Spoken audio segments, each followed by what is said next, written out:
לא יאומן, נמצא איתנו רבותיי באולפן כאן במוצ"ש, גדול הזמר, אחד שבאמת מצליח להוציא את היהדות החוצה דרך השירה שלו. הוא הפך להיות אחד מהחמשת האומנים המשפיעים ביותר בארצות הברית, שזה משהו מדהים ובלתי נתפס. לא היה דבר כזה יהודי דתי שמגיע לשיאים האלה של מתיסיהו. How you doing, מתיסיהו? Thank God, I'm good. Thank you for coming to our studio. No problem. Our show is מוצ"ש חי, מוצאי שבת, מלווה מלכה. And don't forget your hot cup of tea. That's of the day. I want to ask you in one word, what's your history? You grew up in yeshiva, גדלת בישיבה, you grew up in yeshiva, and then you went to the music. How did you come to be such a big star? Well, that's a long... That question encompasses my whole entire life, so...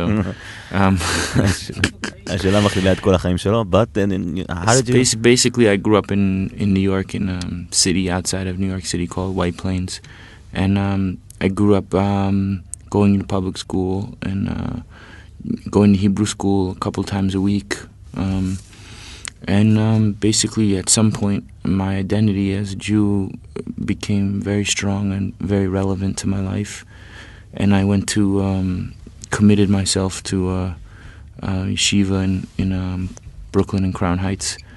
And in terms of music had always been a huge part of my life, a passion for me as a listener and as a performer. And I guess about a year and a half after I had been in yeshiva, people started becoming interested in my music, and I started recording a CD and playing some concerts and traveling around the country. And I got married and I started touring around the country with my band, Roots Tonic. And we just basically started playing shows and getting ourselves out there. And then we signed with a record company who realized that our Mila was like in our live performance. So they basically recorded a live show that we played in Texas at a pretty famous music club called Stubbs, which is not some place you would expect to see a Hasidic bacher, on stage. And that song from that show became a hit song on the radio in America. And we started seeing our audience really grow into really outside of just the Jewish world, and basically people that are looking for some kind of substance in their music and some kind of message. So that's basically how we've gotten to here today. הוא גדל בבתי ספר לא יהודים, אחר כך הוא למד גם ככה שיעורי עברית, התחבר לישיבות בחב"ד בקרון הייטס, ואז הוא גילה את היהדות שלו, הוא בעצם מתקרב, ומאז הדרך שלו למוזיקה, תמיד הוא אוהב מוזיקה, שמעו איזה שיר שלו יחד עם הרכב שלו, שיר שקוראים טקסס, ואז הוא הפך להיות להיט בתחנות הרדיו בארצות הברית, ומאז הדרך ההיסטוריה קצרה, הוא התחתן, הפך להיות באמת מותג עם הרבה מאוד קהלים, שכבות רחבות בקהל, כמובן גם יהודים. מתיסיהו, that the Yiddish oilem, it's they feel that you're part of them, you're representing you're the ambassador out there. Do you feel it also? With the kippah, with the tzitzit, you don't be ashamed of the Judaism, the opposite, you take it out. Yeah. I hope that's how people feel. I don't know if everyone would agree with you that they feel I'm really representing. But I guess there are some people that feel that. And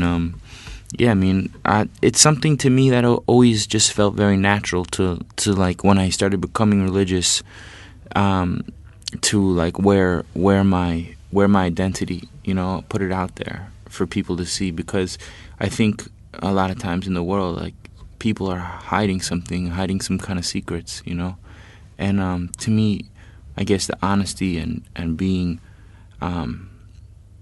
being clear with who you are to yourself and to the world is an important thing. So that's where that comes from. זה האמת שלו, הוא חסיד אמיתי עם כיפה, עם זקן ציצית, והוא לא מתבייש בזה, והוא מראה את זה לכולם. הוא לא יודע, הוא מרגיש מייצג שמישהו, הוא מייצג את עצמו. Did anyone say something about that, the issue, or maybe the look, or maybe Shabbat, that you're not performing on Shabbat? Did you have any problems with that during your career? No, I never really had so many problems with it, because people understood from the beginning, from the get-go, when they had already first met me, that I was like I was pretty zealous, I was pretty religious, and I was pretty strong in my belief system. So no one really tried to come along and convince me those obvious things that I would definitely say no. You know how they say the Yetzer Hara works, that it doesn't attack you head on. It kind of works its way in other directions. So. היצר הרע, הוא אומר שהוא פשוט אומר לא, יודעים את זה מראש, הוא הגיע כמו כוכב, הוא לא מופיע בשבת, הוא מופיע ככה, מי שרוצה לוקח, מי שלא רוצה לוקחים, ולוקחים אותו הרבה מאוד, והוא באמת הפך להיות אחד מחמשת האומנים המשפיעים ביותר בעולם, בארצות הברית כמובן, מתיסיהו שנמצא איתנו כאן, ואני רוצה לשאול אותך, this is a music show, a Jewish music show, this one מוצא שבת, and we play Mordechai Ben David, and Avram Fried, and all those Shlomo Carlebach, and all the singers, אתה, you didn't grow up on them, אתה לא גדלת על הזמרים האלה, but what did you hear? What if you heard the Yiddish songs, the Jewish songs, the music Hasidit, the Hasidic music? Growing up? Even now, growing up, now, whatever. Well, I didn't listen to it growing up, and I never made a habit. I never got into that bad habit yet. Yeah, but you know, Shabbat, you sing down, or weddings, yeah, or whatever. For sure. No, when I first was becoming from, it was heavily based on the songs of Shlomo Carlebach, because I was going to the Carlebach Shul on the Upper West Side of Manhattan. So I was hearing the Shabbos davening every Friday night. And that's really one of the things that like initially ignited my flame for Yiddishkeit. So I love those songs, the melodies from Shlomo Carlebach. הוא מאוד מאוד אוהב את המחזות של שלמה קרליבך, הוא היה מתפלל בהתחלה שהוא התקרב בבית הכנסת המרכזי של שלמה קרליבך בניו יורק, וזה מה שבעצם הדליק אותו, והוא עד היום מאוד מאוד אוהב את המחזות, למרות שהוא ממש לא מחובר למוזיקה החסידית העכשווית, והוא גם לא גדל עליהם, כמו ששמענו. We will finish this interview, אנחנו נסיים את הרעיון הזה עם השיר Jerusalem, על שיר על ירושלים. אני רוצה לשאול אותך, האם אתה תכניס לשירים שלך מסרים יהודיים מהפסוקים, will you put in the future in your songs Jewish motives from the Tanakh, from the Siddur, from the davening in Hebrew? Yeah, well, in Hebrew, dafka in Hebrew? Whatever. You did a few things, translation, but more that... all of my music comes from Torah in some sense. Torah is a very big book, and there is a lot of writings, so pretty much all of my inspiration is based within Judaism and within Torah. כל המוזיקה שלו מגיעה בעצם מהתורה, זה הספר שלו, והוא אולי לא מתכוון במילים עצמם שכתובות, אבל הוא מתרגם את זה בהרגשה שלו, וזה מה שהוא עושה. Hey, מתיסיהו, give me a good word for the yeshiva guys who are listening right now. Give us a good word, אחורי הישיבות שמקשיבים עכשיו למתיסיהו. Let's finish this interview with a good word. Man, I don't know what to say. I only spent about a year and a half in yeshiva, so I'm not the one to be giving advice on how to survive that system. Happy Pesach, Chag Sameach, or whatever. Chag Sameach, redemption time. זמן החירות, חג שמח, מתיסיהו. Thank you very much. Peace.